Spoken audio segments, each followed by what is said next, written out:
Jira jirtu kabajamtoota hordoftoota kiyya. Baga jiraattan kun daraaraadha. Har'a waa saddeet irraa dubbannaa. Amaloota saddeet kan namoonni dadhabuun qaban yookaan namoonni stupid yookaan gowwaa jaamaa hiikaan isaa amaloota yookaan mallattoolee namoota dadhaboo saddeet sanirraa dubbannaa. Baga jiraattan tokkoffaa namootan dadhaboo jennuuni dogongora deddeebiin hojjetan.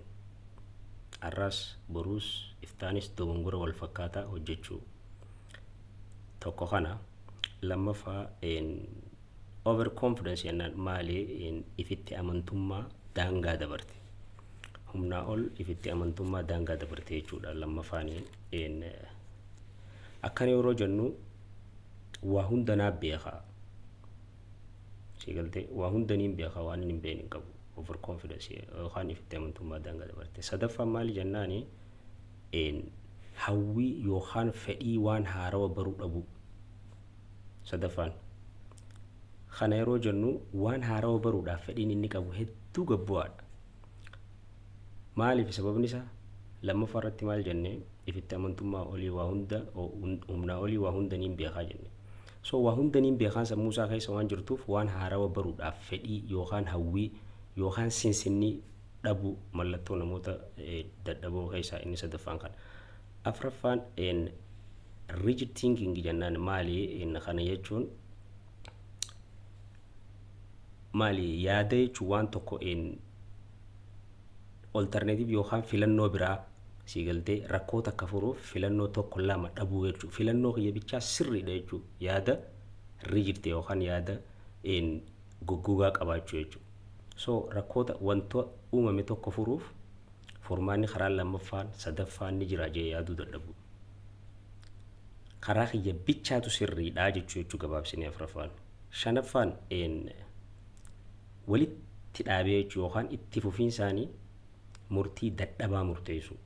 Sigaltee murtii dadhabaa murteessu jechuudha. Osoo murtii sirrii murteessin gara gochaa deemu jechuudha. Sigaltee kanaafuu afraffaan maali shanaffaan maali itti fufiinsaan murtii yookaan deciisiona dadhabaa murteessu jechuudha. Osoo qorannoo gahaan godhin gara gochaa tarkaanfachuu.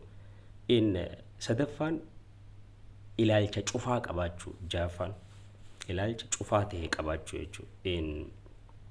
Akkana jechuun fedhii fakkeenyaaf waan tokko kallattii adda addaatiin ilaaluu dhabuu siigaltee ilaalcha kiyya qofaatu sirriidha. Wanni kun gara kanaan gara saniin jee yaadu dadhabu ilaalcha kiyya malee kabiraan jiru jechuudha. So yaada isaa malee yookaan ilaalcha isaa malee gara biraa ilaalchota gara biraa laaluu yookaan bakka kanneef ilaaluu dadhabu jechuudha. Torbaffaan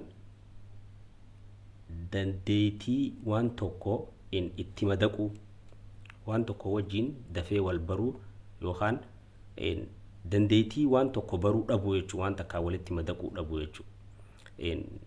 Akkana jechuun waan tokko sirreessuudhaaf siigaltee odeeffannoo haa ta'uu waan argate tokko orderiidhaan adjust godhatee kaayechuutti itti ulfaachuu jechuudha. Akka malee namni kun siigaltee waan tokko wajjin dafee wal baruu dadhabuu jechuudha. Saddeetaffaan duubdeebi'ii jaaniin waan hojjetu waan dalagu siigaltee waan baratu waan hundarratti yaada namni lammaffaa isaa kannu yookaan yaada namoonni adda addaa isaa kannan tasa fudhachuu dadhabuu jechuudha.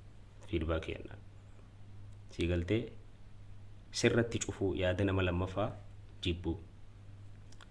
Kanneen saddeettan mallattoolee namoonni dadhaboon yookaan namoonni stupid ta'an agarsiisan keessaa tokko jennee yoo rabbi jee kabiraatiin hanga walitti deebisnu nagaa naa tura.